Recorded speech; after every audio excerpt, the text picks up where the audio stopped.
आगे बढ़ते हुए हमारा नेक्स्ट टॉपिक है धारिता, जिसे हम बोलते हैं कैपेसिटेंस। और इससे संबंधित जो प्रश्न है वो है विद्युत धारिता क्या है, इसका मात्रक लिखिए। तो धारिता का मतलब अगर हम बहुत ही सरल शब्दों में कहें तो धारिता का मतलब होता है धारण करना या ग्रहण करना। कोई वस्तु कितनी चीज ग्रहण कर सकती है उसे हम बोलते हैं धारिता। जैसे बहुत ही सिंपल उदाहरण से समझते हैं। यदि हमारे पास एक बाल्टी है जिसमें 5 लीटर पानी आ जाता है। एक हमारे पास क्या है, बाल्टी है जिसमें कितना पानी आ जाता है, 5 लीटर। तो हम कह देंगे कि इस बाल्टी में 5 लीटर की धारिता है। तो धारिता का मतलब समझ में आ गया होगा। धारिता का मतलब क्या होता है, धारण करना। जैसे हमारे पास एक बड़ी टंकी है जिसमें 10 लीटर पानी आता है, तो हम कहेंगे इस टंकी की धारिता कितनी है, 10 लीटर। आपने देखा होगा दूध नापने वाले जो यंत्र आते हैं या बर्तन आते हैं, सिंपल भाषा में बोले तो जो बर्तन आते हैं उनमें लिखा होता है कि ये 1 लीटर वाला है, ये 500 ml वाला है, ये 2 लीटर वाला है। तो वहाँ पे वो उनकी धारिता लिखी होती है कि इस बर्तन में कितना दूध आ सकता है, दूसरे बर्तन में कितना दूध आ सकता है। तो इसी तरीके से अगर हमारे पास एक बड़ी टंकी है और उसमें 100 लीटर पानी आता है, तो अगर हम उसमें 1 लीटर एक्स्ट्रा पानी डालेंगे तो वो बह जाएगा।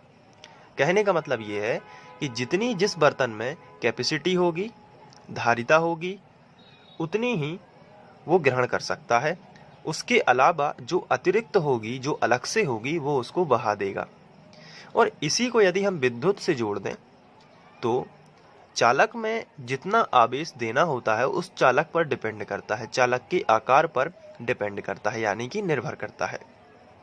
जैसे एक छोटा गोलीय चालक है, तो यदि हम इसे कहीं से धन आवेश देना चाहें तो हम उदाहरण के लिए समझने के लिए मान लेते हैं कि हम इसको आवेश दिए और हम केवल इसको 5 आवेश ही दे पाए, तो हम कहेंगे कि इस छोटे चालक की धारिता कितनी है, 5 प्लस की। अब यदि हमने कोई बड़ा चालक लिया, अभी थोड़ा आपको समझते जाना है, फिर एक दूसरे से चीजें मैच हो जाएंगी। अगर हम इसकी जगह पर कोई बड़ा चालक लेते और इसको प्लस देते तो हो सकता है कि इसमें 50 प्लस आ जाए। तो कहने का मतलब ये है कि आकार बढ़ा देने से उसकी धारिता भी बढ़ जाती है। जैसे छोटी बाल्टी में कम पानी आता है और बड़ी बाल्टी में ज्यादा पानी आ जाता है। तो यही है बस समझने का एक नजरिया। जैसे यदि आप इसकी पहली सीढ़ी को समझ जाते हो कि धारिता का आखिर मतलब क्या है, तो जैसे जैसे आप आगे बढ़ते जाओगे सब चीजें क्लियर हो जाएंगी। अब यहाँ पे धारिता किसी चालक की अलग अलग होती है। किसी चालक में कम आवेश जाता है, किसी चालक में अधिक आवेश जाता है या भर सकते हैं। अब यहाँ पे हमसे सबसे पहले तो क्वेश्चन में आएगा कि विद्युत धारिता क्या है, यानी कि हमें इसकी डेफिनेशन लिखनी होगी, बाकायदा इसका सूत्र लिखना पड़ेगा, इसका मात्रक भी लिखना पड़ेगा, एसआई सिस्टम में और सीजीएस पद्धति में, तो दोनों में। अब यहाँ पे एक बात और आपको ध्यान रखनी है, विभव वाले पोर्शन में हम पढ़ चुके हैं कि किसी चालक को जितना अधिक आवेश दिया जाता है, यानी कि जितना अधिक क्यू दिया जाता है, उसका भी उतना ही बढ़ता है। भी का मतलब क्या होता है, क्या आप बता सकते हैं भी का मतलब क्या होगा? भी का मतलब होता है विभव। किसी चालक को जितना अधिक आवेश दिया जाएगा उसका विभव उतना ही अधिक बढ़ता जाएगा।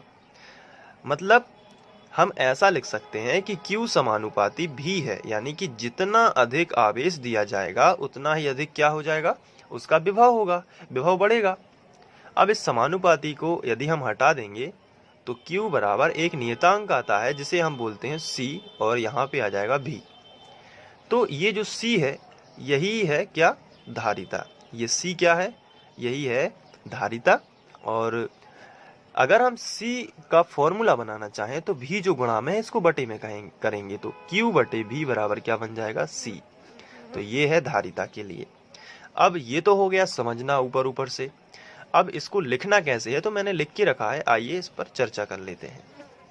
तो सबसे पहले तो आपको यही लिखना है, जब किसी चालक को आवेश दिया जाता है, जैसा कि हमने अभी अभी समझा है, तो उसका विभव बढ़ने लगता है। वही बात है ना, जब किसी चालक को क्या दिया जाता है, आवेश यानी कि Q दिया जाता है, तो उसका विभव क्या होने लगता है, बढ़ने लगता है। अब यहाँ पे लिखा है यदि किसी चालक को Q आवेश देने पर, आवेश को क्या नाम दे दिया है, Q। तो Q आवेश देने पर उसके विभव में भी वृद्धि हो। तो अभी हमने समझा है, तो हम इसको लिख सकते हैं Q समानुपाती V, यानी कि Q बराबर CV। इसी तरीके से आपको अपने नोट्स में लिखना है और यही आंसर आपको लिख के आना है एग्जाम में। अब जो भी है ये गुणा में है, तो गुणा वाली संख्या कहाँ पे आ जाएगी? बटे में, यानी कि गुणा वाली चीज जो बटे में, बहुत ही सिंपल है। तो C बराबर Q बटे V, जहां C एक नियतांक है। C क्या है? एक नियतांक है। अब जिसे चालक की क्या बोलते हैं? धारिता बोलते हैं। ये स्पष्ट रूप से आपको लिख के आना है कि जहां C एक नियतांक है और इसे चालक की धारिता कहते हैं। अब आगे आपको लिखना है कि इसका मान चालक की आकृति, क्षेत्रफल तथा माध्यम पर निर्भर करता है। ये जो धारिता को प्रभावित करने वाले कारक होंगे उसमें हम इनको डिस्कस कर लेंगे। अभी फिलहाल आपको अपने नोट कर लेना है।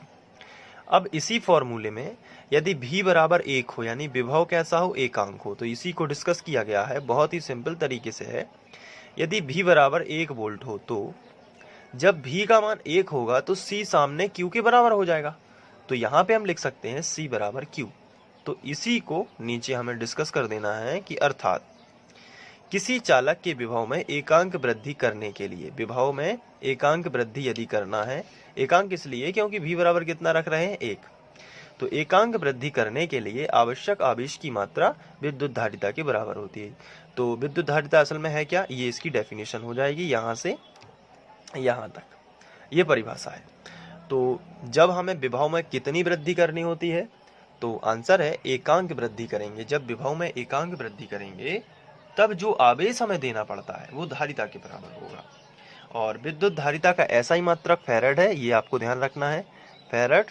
और 1 फैराड किसके बराबर होगा? 1 कूलाम बटे 1 वोल्ट। ऐसा इसलिए है क्योंकि अगर आप इस फॉर्मूले को देखें तो 1 Q यानी आवेश, तो 1 कूलाम और 1 वोल्ट, तो 1 सब जगह लगा दीजिए। तो 1 फैराड, धारिता का मात्रक क्या होता है? फैराड, तो 1 फैराड हो गया। आवेश तो 1 कूलाम, आवेश का मात्रक कूलाम और विभव का मात्रक वोल्ट, तो 1 कूलाम बटे 1 वोल्ट। यहीं से बस इसको लिख देना है।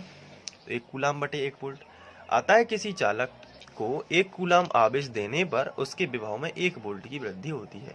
1 कूलाम आवेश देने से अगर उसके विभव में 1 वोल्ट की वृद्धि हो, ध्यान रखना है, 1 कूलाम आवेश देने से अगर उसके विभव में 1 वोल्ट की वृद्धि हो तो उसकी धारिता कितनी मानी जाएगी? 1 फैराड मानी जाएगी। अब बात कर लेते हैं CGS पद्धति में मात्रक। तो स्थैत फैराड होते हैं, इसके साथ साथ और मात्रक भी होते हैं, जैसे माइक्रो फैराड होता है, पिको फैराड होता है, और मात्रक भी होते हैं जो न्यूमेरिकल्स में आपको देखने को मिलेंगे।